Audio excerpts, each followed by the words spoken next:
Hello friends, स्वागत है आप सभी का एजुकेशन बाबा चैनल पर। आज हम इस चैनल में प्लासी का युद्ध है उसके बारे में हम चर्चा करेंगे। इसमें हम जानेंगे कि इस युद्ध का क्या कारण था और इसमें फिर हम जानेंगे युद्ध के बारे में, युद्ध में अंग्रेज़ों की सफलता के क्या कारण थे। इन्हीं सब मुद्दों पे अब आज चर्चा करेंगे और साथ में ही अंत में एक प्रश्न रहेगा जिसका आंसर आप कमेंट के माध्यम से दे सकते हैं। तो प्लासी के युद्ध एग्ज़ाम की दृष्टि से काफ़ी महत्वपूर्ण माना जाता है। हमेशा से सभी गवर्नमेंट एग्ज़ाम, कॉम्पिटिटिव लेवल के एग्ज़ाम जो होते हैं उनमें एमसीक्यू बेस में इससे सवाल आते रहे हैं। दूसरा महत्वपूर्ण होने के कारण यह है कि प्लासी का युद्ध ये पहला युद्ध था जो अंग्रेज़ों और भारतीय सेना के बीच लड़ा गया था। तो चलिए चर्चा करते हैं। तो प्लासी युद्ध के कारण जानने से पहले इसकी पृष्ठभूमि को समझ लेते हैं। तो बंगाल मुगल शासन के अधीन एक सूबा था और बंगाल के नवाब इस पर शासन करते थे। बंगाल के नवाब बंगाल, बिहार और उड़ीसा के शासक थे। 18वीं सदी में बंगाल से यूरोप को निरंतर कच्चे उत्पादों जैसे सोरा, चावल, नील, काली मिर्च, चीनी, रेशम, सूती कपड़े, कढ़ाई बुनाई के सामान आदि का निर्यात होता था। 18वीं सदी में ब्रिटेन को एशिया से होने वाले आयात का 60% सामान बंगाल से ही होता था। अब इसके बाद हम जान लेते हैं कि शुरुआती तौर पर बंगाल पर किसका शासन था। तो 1700 ईस्वी में मुर्शीद कुली खां को बंगाल का दीवान नियुक्त किया गया। उसके बाद 1740 में सरफराज खां को आपदस्थ कर अलीवर्दी खां नवाब बना और 1756 तक शासन बना रहा। 1756 के बाद उसके पुत्र नहीं था, उसकी 3 बेटियां थी अलीवर्दी खां के। तो उसकी जो सबसे छोटी बेटी था उसका पति यानी कि उनका दामाद सिराजुद्दौला बंगाल का नवाब बना और मुर्शीद कुली खां की सबसे छोटी बेटी घसेटी बेगम व एक अन्य बेटी के पुत्र शौकतगंज से नवाब की शत्रुतापूर्वक सामना हुआ। मतलब जो सिराजुद्दौला था मतलब वो राज्य को लेकर, राज्य में साम्राज्य में जो उत्तराधिकारी को लेकर उनमें आपसी संघर्ष हुआ। चलिए अब जानते हैं कि प्लासी युद्ध के पीछे क्या कारण थे। यहाँ पे मैंने कुछ पॉइंट्स दिए रखे हैं, तो आप चाहें तो उन्हें नोट कर सकते हैं। इन्हीं पॉइंट्स पर हम चर्चा करते हैं। तो पहला कारण था अंग्रेजों की महत्वाकांक्षा। तो द्वितीय कर्नाटक युद्ध में अंग्रेजों की सफलता तथा भारत की परिस्थितियों के कारण साम्राज्य विस्तार की लिप्सा, मतलब जिसे भूख कहे अंग्रेजों की, जाग उठी। जैसे ही बंगाल में सत्ता को लेकर संघर्ष प्रारंभ हुआ, अंग्रेजों ने हस्तक्षेप करने का निर्णय लिया। अब इसका द्वितीय कारण था 1717 ईस्वी का मुगल फरमान। 1717 ईस्वी में मुगल शासक जो थे फर्रुख हसीर, उन्होंने 30,000 रुपये वार्षिक कर के बदले अंग्रेजों को बंगाल, बिहार और उड़ीसा में मुक्त व्यापार की अनुमति दे दी थी। कंपनी के कर्मचारी भी इसका जो फ़ायदा उठाते थे, निजी व्यापार में भी इसका दुरुपयोग करते थे। अब ये नवाब को पसंद नहीं था, तो नवाब और कंपनी के मध्य इसको लेकर भी तनाव बना हुआ था। तीसरा कारण था ईस्ट इंडिया कंपनी के द्वारा नवाब की संप्रभुता को चुनौती। तो 1756 ईस्वी में सिराजुद्दौला के नवाब बनते ही सत्ता को लेकर संघर्ष प्रारंभ हुए। जैसे कि मैंने पृष्ठभूमि में बताया हुआ है कि उसकी तीसरी सबसे छोटी बेगम घसीटी बेगम और शौकतगंज उसके विरोधी थे। तो अंग्रेजों ने इन दोनों को संरक्षण दिया, अपनी संरक्षण में लिया और अतः दोनों के मध्य तनाव होना स्वाभाविक था। इतना ही नहीं, अंग्रेजों ने कलकत्ता में भारतीय वस्तुओं पर नियंत्रण कर लगाया और नवाब के मना करने के बावजूद कलकत्ता की किलेबंदी की। यह नवाब की संप्रभुता को चुनौती थी। अब चौथा कारण क्या था? सिराजुद्दौला का कलकत्ता पर नियंत्रण। तो सिराजुद्दौला ने 1756 ईस्वी में कलकत्ता पर नियंत्रण स्थापित किया और कलकत्ता की जिम्मेदारी मानिक चंद नामक अधिकारी को सौंप दी। फिर इसके बाद एक कालकोठरी की घटना हुई जिसने अंग्रेजों को प्रतिशोध की भावना जागृत की। तो ये क्या थी घटना?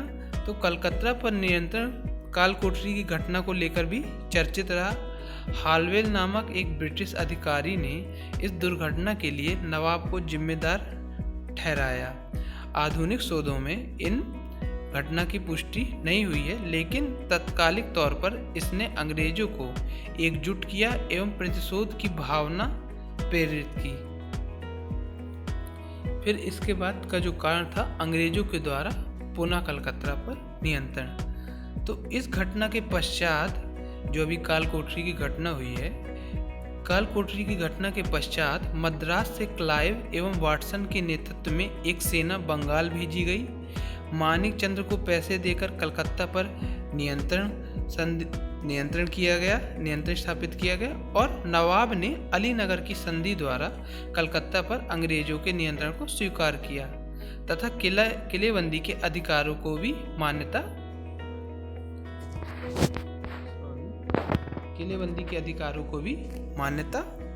दे दी गई। हालांकि यह निर्णय अभी नहीं हो पाया कि बंगाल में सर्वशक्तिशाली कौन है। फिर इसके बाद का जो कारण था अंग्रेजों के द्वारा पुनः कलकत्ता पर नियंत्रण। तो क्लाइव ने नवाब को हटाने की योजना बनाई और षड्यंत्र में मीर जाफर जो उनके सेनापति थे सिराजुद्दौला के, वो उसमें शामिल हुए और कादिम खान, राय दुर्लभ जैसे अधिकारी और जगत सेठ, अमीर चंद और धनाढ्य लोग भी शामिल थे। तो अंग्रेजों के द्वारा नवाब के विरुद्ध षड्यंत्र रचा गया और इसी पृष्ठभूमि में प्लासी के मैदान में दोनों सेनाओं के मध्य एक संक्षिप्त लड़ाई हुई और नवाब उसमें पराजित हुआ। अब हम इसके बाद चर्चा करेंगे कि युद्ध के बारे में क्या था प्लासी का युद्ध।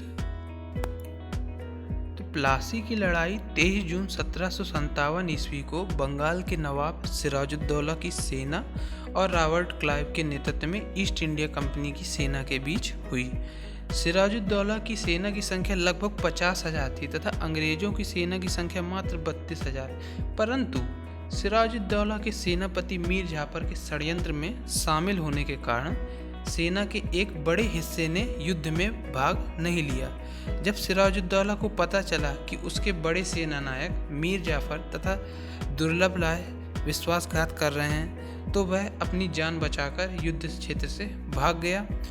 युद्ध क्षेत्र से भागकर सिराजुद्दौला मुर्शिदाबाद पहुंच गया और वहां से अपनी पत्नी के साथ पटना भाग गया। कुछ समय पश्चात मीर जाफर के पुत्र ने सिराजुद्दौला की हत्या कर दी और इस प्रकार अंग्रेजों का षड्यंत्र सफल हुआ। तो ये था प्लासी का युद्ध के बारे में और इसी से ही मैंने कुछ पॉइंट्स दिए हैं, तो उनको आप नोट करना चाहें तो नोट कर सकते हैं। तो अब हम जानेंगे कि इस युद्ध में अंग्रेजों की सफलता के क्या कारण थे। तो पहला कारण था अंग्रेजों का अपेक्षाकृत योग्य नेतृत्व। जो अंग्रेजों का नेतृत्व हुआ वो सिराजुद्दौला की तुलना में काफ़ी योग्य था। दूसरा कारण था अंग्रेजों की बेहतर कूटनीति, जैसा कि समुद्री मार्ग से कलकत्ता पहुंच जाना। कर्नाटक में उस समय रॉबर्ट क्लाइव थे, कर्नाटक युद्ध में फंसे हुए थे और उनने सीधे समुद्री मार्ग से कलकत्ता पहुंच गए। वहां उन्होंने मानिक चंद नामक अधिकारी से कलकत्ता पर नियंत्रण किया और उसके बाद नवाब के विरुद्ध षड्यंत्र रचा। नौसैनिक शक्ति की श्रेष्ठता थी, तीसरा कारण ये था। चौथा कारण नवाब की दूरदर्शितापूर्ण नीति कि नवाब ने ज़्यादा लंबा ज़्यादा दूर की नहीं सोचा कि अंग्रेज उनके खिलाफ इतना बड़ा षड्यंत्र कर सकते हैं और ये उनकी शुरुआती पहल है। उन्होंने नहीं सोचा और सीधा प्रत्यक्ष बातचीत की, यही उनकी गलती थी।